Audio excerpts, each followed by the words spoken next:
In the quiet cul-de-sac of Willowbrook Estates, mornings were marked by the gentle hum of sprinklers, the distant chirping of birds, and the rhythmic tapping of heels from early joggers making their way around the loop. It was a place where lawns were measured like trophies, fences gleamed in fresh paint, and homeowners wore smiles that were as polished as their mailboxes. On the surface, it was perfect, but beneath that polished exterior, perfection came at a price. And in this neighborhood, that price often came in the form of control. For years, everything in Willowbrook had run smoothly, until one small, unassuming golden retriever moved in. His name was Bailey, friendly, playful, and adored by everyone who met him. Everyone except Karen. Karen lived 3 houses down, in a white 2-story with perfectly trimmed hedges and security cameras pointed at every conceivable angle. She wasn't just any neighbor. She was the self-appointed enforcer of order, the self-proclaimed protector of community standards. Where others saw small inconveniences, Karen saw chaos. And when she heard Bailey bark for the first time, she decided chaos had arrived. It started innocently enough. A bark here, a wag there, the kind of thing that made most people smile. But for Karen, that bark was an alarm bell. In her mind, it wasn't the sound of a happy dog. It was a threat to her peace, an invasion of her control. She began keeping track, jotting down notes in a small, spiral-bound book she carried on her morning walks. The time, the duration, the perceived volume. Every single bark was documented, each one feeding her growing sense of outrage. Days turned into weeks, and her obsession deepened. She began standing at her window, curtain slightly pulled back, watching for movement in the yard. When Bailey chased a squirrel, she wrote it down. When he lay quietly in the grass, she wrote that down too, convinced that even his silence was suspicious. The neighbors began to notice her strange fixation, but in a community where confrontation was avoided at all costs, no one dared to speak up. Then came the first letter, an anonymous complaint delivered through the HOA-S concern form. The note accused Bailey, S. owner, of disruptive animal behavior and failure to control excessive noise. The HOA board, bound by its own bureaucratic rituals, issued a polite warning. It was meant to be harmless, a formality, but to Karen, it was validation. A sign that she was right all along. The homeowner, confused and slightly amused, brushed it off. Bailey wasn't a loud dog. He barked when someone came to the door or when kids rode their bikes past the fence. That was it. But to Karen, that fence had become a battleground. She wanted silence, and she wanted control. So, she took her next step. One evening, just after sunset, a police cruiser rolled into the cul-de-sac. The soft red and blue glow reflected off mailboxes and manicured lawns. Curtains shifted. Neighbors peeked out from behind blinds. It wasn't a place accustomed to police visits, and that made the arrival all the more shocking. The officer knocked on Bailey's owner's door, responding to a noise disturbance report. The homeowner was polite, cooperative, even apologetic, but also baffled. The officer, realizing the absurdity, offered a sympathetic smile before leaving with a shake of his head.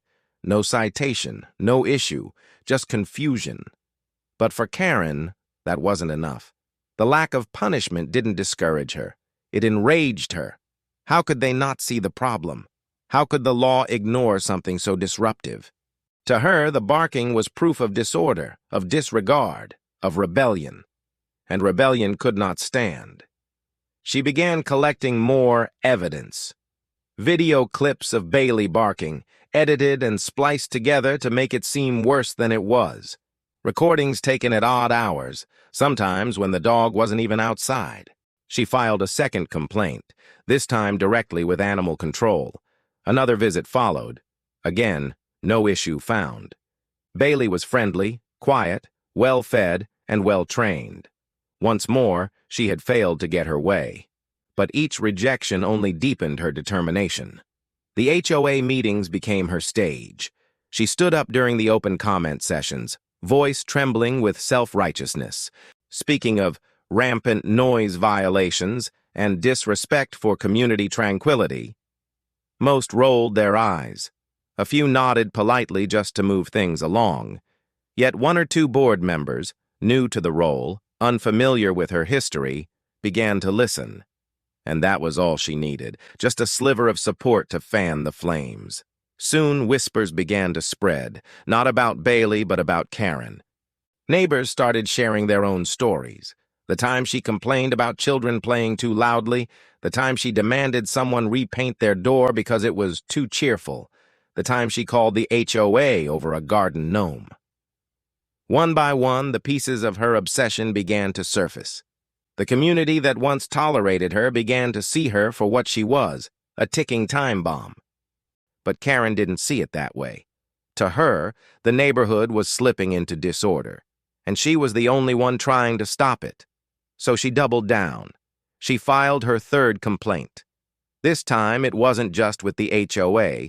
It was a formal police report, accusing Bailey S., owner of disturbing the peace and harassment through persistent animal noise. She even attached her own evidence, heavily edited clips, timestamps, and written testimony from herself. It was meant to be the final strike, the act that would restore her peace and remove Bailey for good. But what Karen didn't know was that her so-called evidence was about to expose her in ways she never imagined.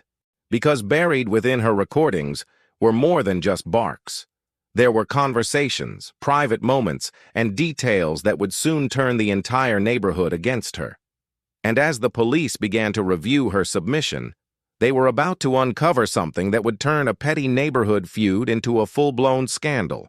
When the complaint landed on the officer's desk, it looked routine at first glance. A neighborhood noise dispute, the kind that usually ended with a warning or mediation. But as he skimmed through the attached files, something about it felt off. The timestamps didn't line up. The audio recordings were stitched together unevenly, and the written statements were unusually detailed. Too detailed for a simple noise complaint. It was clear that whoever submitted this had been documenting things for months. And in a community like Willowbrook Estates, that kind of obsession raised red flags. The officer decided to look deeper. He began by checking the neighborhood's call logs. To his surprise, this wasn't the first time a complaint had come from that address. In the past 6 months, there had been multiple reports, all from the same caller, about everything from unlicensed vehicles parked on driveways to illegal decorative fixtures on lawns. None had ever led to citations. Each had been dismissed as unfounded. Still, here was another one, this time aimed at a dog. He queued up the first audio clip. The sound began with the faint rustle of leaves followed by a distant bark. Nothing alarming. Then suddenly the audio cut to another scene, a louder bark, clearly recorded at a different time. The officer could hear faint voices in the background, neighbors talking, children playing, even the hum of passing cars. It didn't sound like one incident. It sounded like snippets from weeks of recordings, mashed together to exaggerate a single complaint. By the third clip, he realized what he was hearing wasn't just about noise. It was surveillance. What made it worse was the presence of voices. Some were clear enough to identify people, even personal details, casual conversations about family, work, and neighbors. In one clip, a child's laughter could be heard. In another, a man's voice talking on the phone about his job. None of these had anything to do with barking, but they had everything to do with invasion of privacy. The realization struck quickly. This wasn't just a noise complaint. It was an unauthorized recording of private citizens. And if the complainant had knowingly submitted those clips, she might have just incriminated herself. Meanwhile, across the cul-de-sac, life went on quietly for Bailey and his owner. They were unaware that the evidence meant to condemn them was now under scrutiny, or that it was beginning to unravel Karen S.'s carefully constructed facade. Neighbors had started whispering more openly now. Word of the latest police visit had spread. Some defended the homeowner, others shook their heads in disbelief at how far Karen was willing to go. The once perfect image she'd cultivated, the watchful protector of Willowbrook, was cracking. Karen, however, remained blissfully unaware. To her, the process was unfolding exactly as planned. She imagined officers arriving once more, clipboard in hand, issuing citations that would finally bring silence to her street. She saw herself as the hero, the one who restored order. What she didn't see was the quiet storm forming behind her, one that would soon sweep through every corner of her reputation. The police, following procedure, reached out to the HOA board for additional context. When the board received the inquiry, confusion spread quickly. Most members hadn't even known about the latest complaint. Only one, the newly elected secretary, had heard Karen S.'s passionate plea at the last meeting. As they reviewed her documents, unease grew. The clips were strange, the timestamps inconsistent, the tone unnerving. And worse, some of the footage appeared to have been taken from angles that suggested cameras weren't limited to Karen S.'s own property. That revelation sent a chill through the boardroom. If she'd been filming beyond her own fence, she might be in violation of local privacy ordinances and even HOA rules. The irony wasn't lost on them. The very woman who prided herself on enforcing the rules might have broken them more than anyone else. Over the next few days, the investigation expanded. Officers visited neighbors, quietly asking questions about what they'd seen and heard. Many were eager to talk. Some mentioned spotting Karen standing in her yard at odd hours, holding her phone like she was recording. Others recalled her pacing the street during early mornings, muttering under her breath while staring toward Bailey's home. A few even confessed they'd caught her peeking through hedges, though most had dismissed it as harmless nosiness at the time.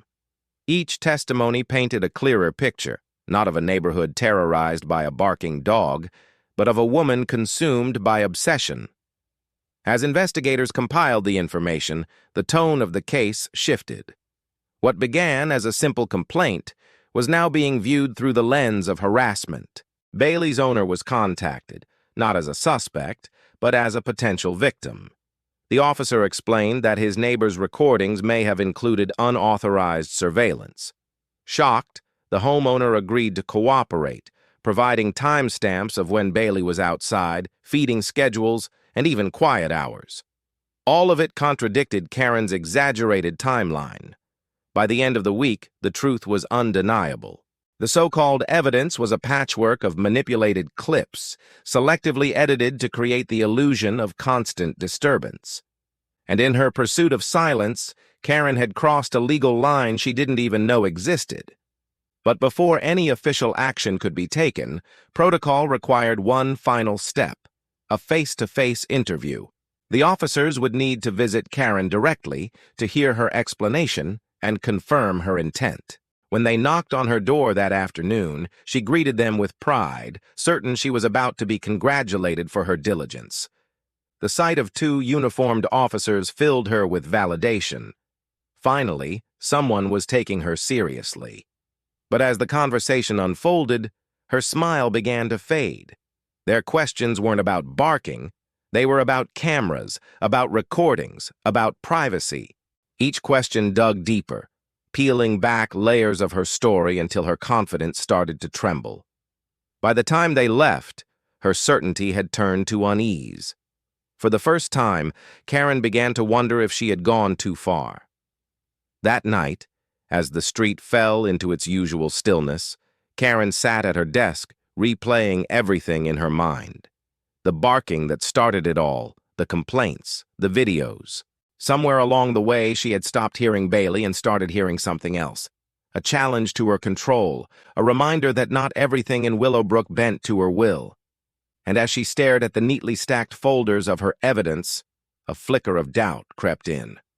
But it was too late for second thoughts, because while she wrestled with regret, the investigation had already reached the HOA, and the board was preparing for an emergency meeting that would change everything. The news spread quietly at first, a whisper here, a cautious conversation there. But in a neighborhood like Willowbrook Estates, whispers traveled faster than any siren. Within days, nearly every household had heard some version of the story. Karen S. recordings weren't just noise complaints, they were surveillance. And the evidence she submitted to the police was now being investigated for privacy violations. For years, Karen had lived as the self-proclaimed guardian of the neighborhood's order, the woman who ensured lawns stayed green, fences stayed low, and paint colors stayed within approved tones. But now that reputation was turning against her. The same neighbors who once smiled politely at her morning rounds were beginning to close their doors when she walked by. Conversations paused when she approached. Eyes glanced away. It wasn't open hostility, not yet, but the shift was unmistakable. The HOA board, once her platform for complaints, now found itself under scrutiny. How had they allowed one person to wield so much power unchecked? How had they let her weaponize community rules to pursue personal vendettas? For the first time, board members began questioning their own role in enabling her behavior. Some wanted to distance themselves immediately. Others pushed for caution, hoping to avoid another public embarrassment. But one thing was clear. They couldn't ignore it any longer. An emergency meeting was called for the following week. The board needed to review the situation, both the police inquiry and the growing unrest among residents. Flyers appeared in mailboxes announcing the meeting, though most already knew why it was happening. The wording was neutral, as HOA notices always were, but between the lines, the message was obvious. This wasn't about barking anymore. It was about trust. As the day of the meeting approached, the tension in Willowbrook thickened. Neighbors who had once avoided conflict now found themselves talking in driveways, sharing stories about Karen's intrusions. One recalled seeing her crouched behind her fence late at night, phone in hand. Another remembered her knocking on their door just to scold them about leaving a recycling bin out too long. A pattern began to emerge, one of control, manipulation, and quiet intimidation. Bailey's owner, meanwhile, tried to stay out of the growing storm. He hadn't asked for any of this. What began as a nuisance complaint had spiraled into a neighborhood reckoning. But as messages of support appeared in his mailbox, kind notes, apology cards, even small treats for Bailey, it became clear that he was no longer alone. The neighborhood, once divided by Karen's watchful eye, was beginning to unite against her. When the night of the meeting arrived, the community center was packed. Folding chairs filled the room, and latecomers stood along the walls. The air was thick with anticipation, part curiosity, part frustration. At the front of the room sat the HOA board, their faces tense under the fluorescent lights. And in the center, as if claiming her usual role, sat Karen. She came prepared, as always, a stack of papers clutched in her hands, a confident tilt to her chin. To her, this was her chance to defend herself, to explain that everything she did was for the good of the neighborhood. She had no idea how much the tide had already turned. The board began the meeting with the usual formalities, but their tone was cautious. Then came the topic everyone had been waiting for: recent concerns regarding member conduct. A hush fell over the room. The president explained that, following a complaint and police review, questions had arisen about privacy, recording practices, and misuse of HOA procedures. They didn't name her directly, but they didn't have to. Every pair of eyes turned toward Karen. For the first time in years, she didn't meet their gaze. She sat still, papers trembling slightly in her hands. The board outlined the issue carefully. Certain recordings appeared to capture private conversations and property beyond her own. Such actions, they reminded everyone, violated both local law and HOA policy. The room stirred with murmurs. Some gasped quietly, others shook their heads. Karen tried to interject, but without dialogue, her words fell into silence. Her face flushed red, her composure cracking as realization dawned. The board wasn't here to support her. They were here to hold her accountable. The president announced that, pending the outcome of the investigation, all of Karen's current complaints were suspended. Her ability to file new reports would be temporarily revoked. And if the recordings were confirmed as violations, further action, including fines or expulsion from the HOA board, could follow. That was the moment the room changed. For years, Karen had stood at that very podium, dictating how others should live. Now she sat quietly while the rules she had once weaponized turned against her. The irony was not lost on anyone. As the meeting adjourned, neighbors began talking, not in whispers, but openly. Some felt vindicated. Others expressed relief. A few, though, felt uneasy. They wondered how things had gone so far before anyone intervened. How could one person's obsession disrupt an entire community for so long? Outside, the night was calm. Streetlights flickered over the manicured lawns, casting long shadows across the cul-de-sac. Karen walked home alone, the familiar path suddenly unfamiliar. The houses she once monitored now felt like silent judges. For the first time, she didn't feel in control. She felt watched. In her home, she sat by the window, the same one from which she observed her neighbors for years. But now, she couldn't bring herself to look out. The folder of notes and recordings lay on her desk, untouched. Each page was a reminder of how far she'd gone in pursuit of perfection, how easily good intentions could curdle into obsession. Across the street, Bailey dozed peacefully on the porch, unaware of the chaos that had swirled around him. His steady breathing was the only sound that night, a quiet rhythm that carried through the still air. But the story wasn't over yet. The police had yet to deliver their final report, and the HOA's decision was only temporary. What came next would depend not just on what Karen had done, but how she responded to the fallout. Would she double down, clinging to her illusion of control? Or would she face the truth of her actions? One thing was certain. Willowbrook would never see her the same way again. And the calm she once demanded was now a silence of her own making, heavy, isolating, and absolute. For a few days after the HOA meeting, the neighborhood seemed to settle. The tension that had once crackled through every passing glance softened into uneasy quiet. Doors that once stayed shut began to open again. Neighbors waved, exchanged cautious smiles, and whispered about how strange it felt to walk down the street without feeling watched. Willowbrook Estates was beginning to breathe again, but beneath that fragile calm, something much larger was brewing. The police investigation, which had started as a noise complaint, was now nearing its conclusion. Officers had spent weeks reviewing every clip, every timestamp, and every statement Karen had submitted. What they uncovered painted a chilling portrait, not of a noisy dog, but of a pattern of invasive behavior that stretched far beyond one home. There were recordings of backyards, private conversations, and even footage taken through fences.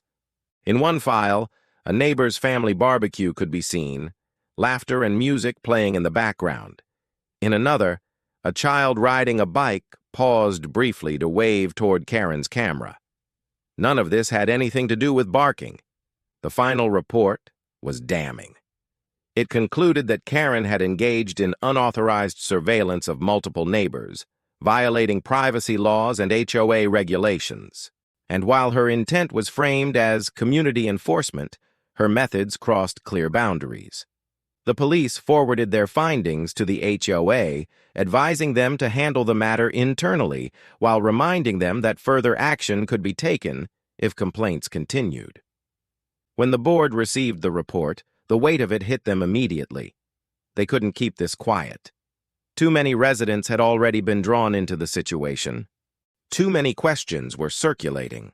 The board president, after consulting legal counsel, decided to release a summary of the findings to the community, a public notice that would clarify what had happened and reaffirm the HOA's commitment to protecting residents' rights.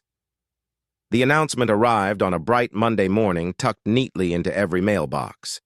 Most assumed it was another routine update, until they saw the subject line. Community Notice, Privacy and Conduct Update. By noon, everyone had read it. The letter was carefully worded, avoiding names but leaving no doubt about who it referred to. It explained that a recent complaint had resulted in a police investigation, which confirmed inappropriate monitoring of residents and misuse of community resources. The HOA emphasized that such actions were unacceptable and that steps were being taken to ensure it never happened again. It ended with a simple statement: "We thank our residents for their patience and trust during this matter." That was all it took. The story spread like wildfire. Some took photos of the letter and shared it in neighborhood group chats. Others posted it online, where it quickly gained traction on local forums. Within hours, Willowbrook's perfect reputation was being discussed by strangers across town. The irony of a rule-obsessed resident being caught breaking the law was too juicy to ignore. Karen, of course, didn't see the letter until it was too late. By the time she stepped out to collect her mail, the damage had already been done. Her phone buzzed with notifications, missed calls, messages, and alerts from social media. She didn't need to read them to know what they said. The silence that once comforted her now felt suffocating. Inside, she unfolded the notice with trembling hands. As her eyes scanned the lines, her breath caught. The words were polite, but their meaning was unmistakable. The neighborhood knew. Everyone knew. Her secret crusade for order had been laid bare for all to see. That evening, she ventured outside, hoping the cool air would clear her mind. But the moment she stepped onto her porch, she felt it, the weight of every gaze. Curtains shifted, lights flickered on. Neighbors who once greeted her now turned away. Some stood together, talking quietly, their eyes flicking toward her before retreating. She wasn't the enforcer anymore. She was the outcast. Over the next few days, the transformation of Willowbrook was striking. Without Karen's constant watch, the neighborhood began to loosen its grip on perfection. Lawns grew a little wild. Kids played longer in the streets. Someone even hung a wind chime, a small rebellion against the silence she once demanded. And for the first time in years, laughter could be heard echoing through the cul-de-sac without fear of complaint. Meanwhile, the HOA took action. Karen's privileges as a board member were formally revoked. Her voting rights were suspended pending a disciplinary hearing. The same rule book she had used to control others was now being turned against her. Each clause, each policy was reviewed, and each one confirmed that she had violated the standards she claimed to uphold. But what truly sealed her fate came not from the HOA, but from the neighbors themselves. One by one, residents began to step forward with their own stories. Some shared screenshots of messages Karen had sent, polite at first, then increasingly demanding. Others produced photos showing her peering over fences or standing on sidewalks late at night, camera in hand. The more stories surfaced, the clearer it became that this wasn't an isolated incident. It was a pattern. Word eventually reached local community pages, where the story took on a life of its own. HOA Karen Caught Spying on Neighbors became a headline on a neighborhood watch blog.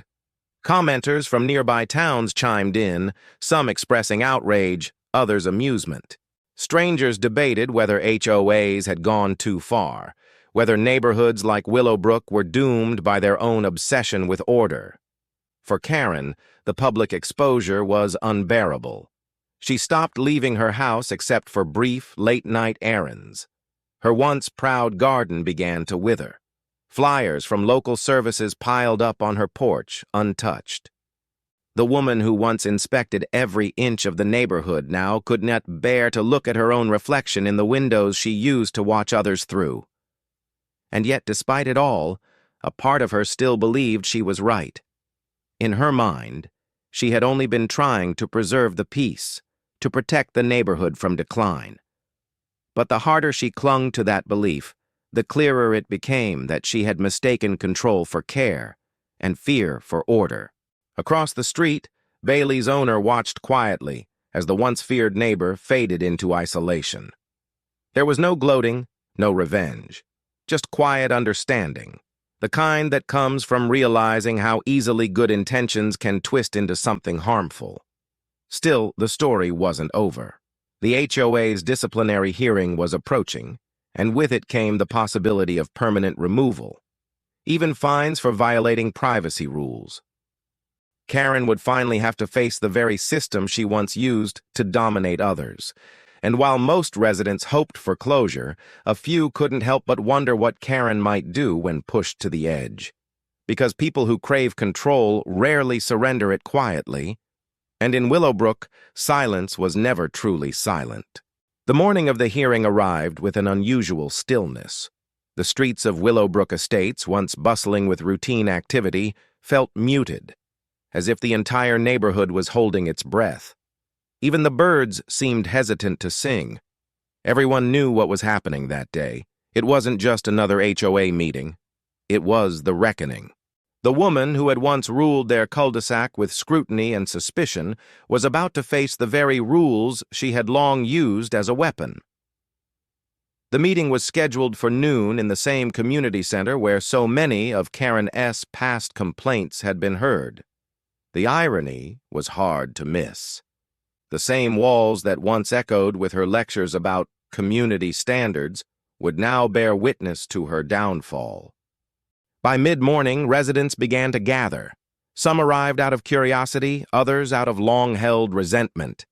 A few came simply to see justice done, quietly, respectfully, but firmly. Folding chairs filled the hall once again, though this time the mood was different. There was no tension, no anticipation of another one of Karen's outbursts.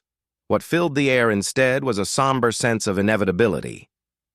At the front of the room sat the HOA board, their expressions grave. In front of them, a single chair waited, empty, spotlighted by the late morning sun streaming through the window. That chair belonged to Karen. When she finally arrived, the room fell silent. She looked smaller somehow, not physically, but in presence. Gone was the proud, sharp-eyed woman who once marched through the streets with her clipboard. In her place stood someone worn down, her confidence cracked. The neat bun in her hair had come loose, and the stack of papers she carried, once a symbol of control, now trembled slightly in her grip. She took her seat, eyes fixed on the board. Around her, the murmurs of neighbors faded into a heavy silence.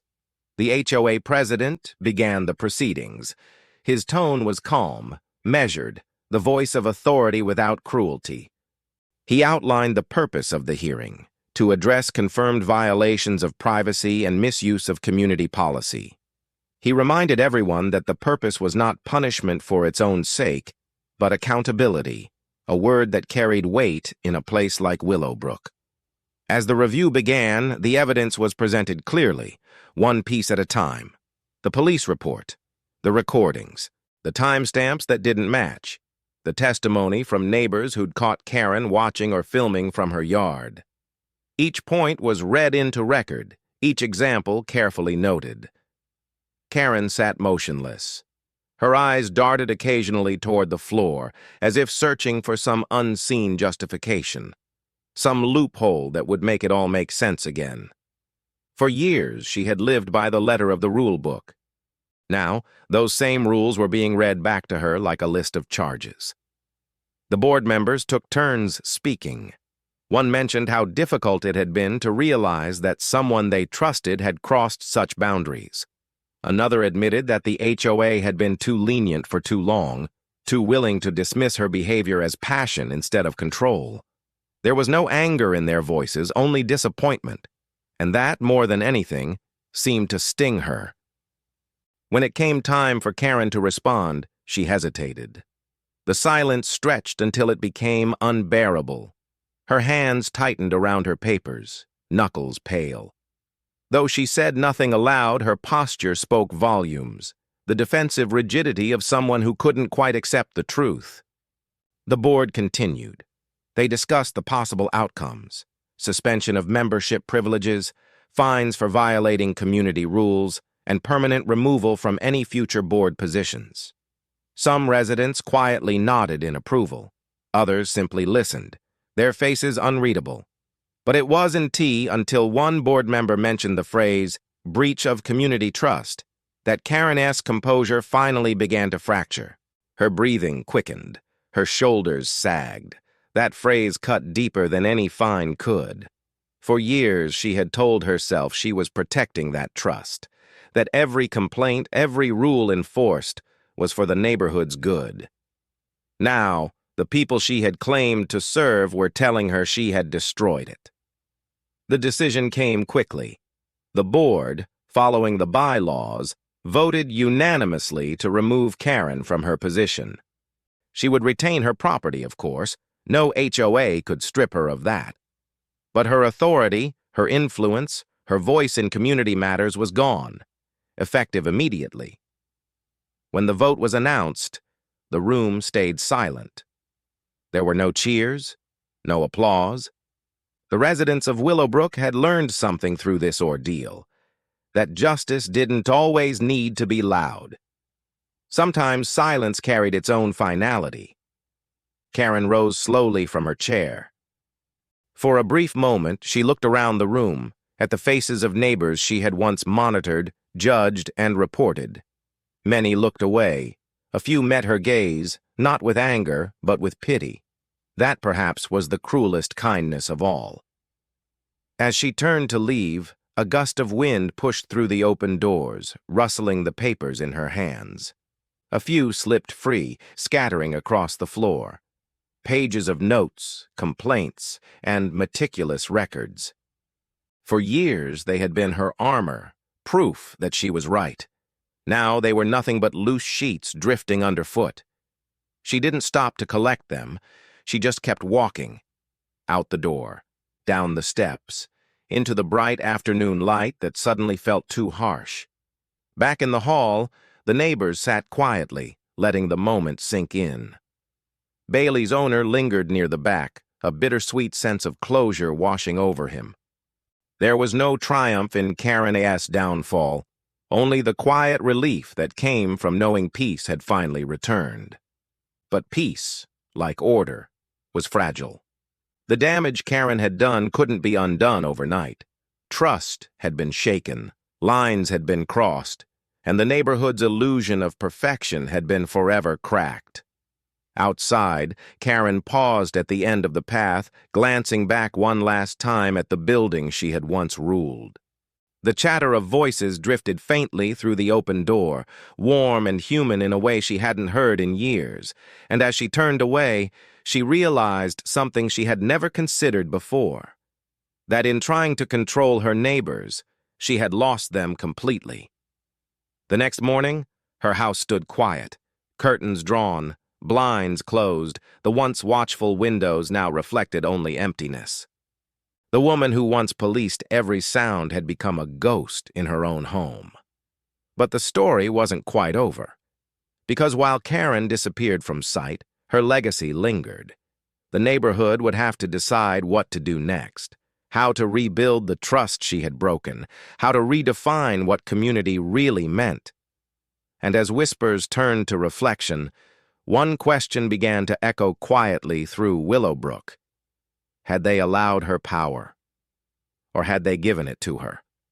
The weeks following the hearing felt like a long exhale for Willowbrook Estates. For the first time in years, the neighborhood began to move at its own rhythm again. Slower, softer, free from the weight of scrutiny. The air felt lighter. Children's laughter carried across lawns without fear of being shushed. Dogs barked without drawing threats of citations. Neighbors waved to one another, not out of obligation, but genuine warmth. The change didn't happen overnight. Old habits die hard, and some residents still glanced nervously over their shoulders, half expecting to see Karen's piercing gaze from across the hedge. But gradually, as the days turned into weeks, that tension began to fade. The echoes of fear and control were replaced by something gentler: community. Bailey's owner noticed it first. One Saturday morning, he walked his dog past the cul-de-sac where the confrontation had once happened. The sun bathed the homes in gold, and the scent of freshly cut grass filled the air. Bailey trotted beside him, tail wagging, stopping occasionally to sniff at familiar spots. This time, there were no angry voices, no complaints shouted from porches. Only peace. Neighbors smiled as he passed. A few bent down to pet Bailey, who responded with a happy lick or wag. It felt strange at first, being greeted with kindness where once there had been suspicion, but it was a good kind of strange, a healing kind. Meanwhile, Karen's house remained shuttered. Curtains stayed drawn, the driveway empty. Weeks went by without anyone seeing her. Rumor spread that she was planning to sell, though no for sale sign appeared. Others said she was simply hiding, nursing her pride behind closed doors. Whatever the truth, her absence became its own quiet statement. The woman who had once inserted herself into everyone's lives had vanished from their world entirely. But even in her silence, her shadow lingered. Every neighborhood has a lesson carved into its history, and Karen's story became theirs. Parents reminded their children that rules were meant to protect, not to control. The HOA board, now humbled, vowed to serve with transparency and empathy. And as for the residents, they began to understand something vital, that a neighborhood wasn't a set of regulations, but a collection of people, each imperfect, each deserving of space to live. One evening, the community gathered again, this time not for conflict, but celebration. A neighborhood barbecue filled the park with laughter and light. Tables were spread with homemade dishes, music floated through the air, and the scent of grilled food mingled with fresh flowers. For many, it was the first time they'd attended a community event without tension. They talked freely, shared stories, and even joked about the days when every lawn height was a battleground. No one mentioned Karen directly, but everyone felt her absence. And in that absence, they found something new: unity. The HOA president, standing near the gazebo, looked out at the crowd. He saw faces that once glared at each other across driveways, now sharing plates of food. He saw the Petersons laughing with the Nguyens, the very neighbors they'd once accused of violating noise rules. Even Bailey wandered among the crowd, tail wagging, occasionally dropping his tennis ball at the feet of a smiling child. In that moment, it became clear that what had once divided them had also taught them. They had learned how fragile peace could be, and how precious it was once reclaimed. As night fell, the barbecue turned quiet. Fairy lights flickered on, strung across trees, and the soft hum of conversation filled the park. Bailey's owner sat at the edge of the lawn, watching the dog chase fireflies. He thought back to those tense days, the police call, the threats, the humiliation. It felt like another lifetime. He had moved on, not with anger but with acceptance, because in a way Karen's downfall had set them all free, not just from her control but from their own silence. For years no one had dared to challenge her. Everyone had gone along convinced that peace meant obedience, but now they understood. Peace wasn't at the absence of noise, it was the presence of understanding. Elsewhere, in the darkened house on Maple Circle, a single light flickered on. Karen stood by her window, peeking through the blinds. From her vantage point, she could see the distant glow of the park, the laughter, the music. The unity she had once believed she could create through rules now flourished without her. For a fleeting moment, her expression softened.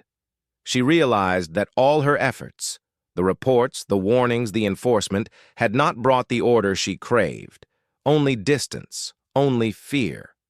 Maybe, deep down, she had been trying to protect something she didn't understand. The light turned off. The window went dark again. In the following months, life settled into its new normal. The HOA began revising its policies, ensuring no one person could hold unchecked power again.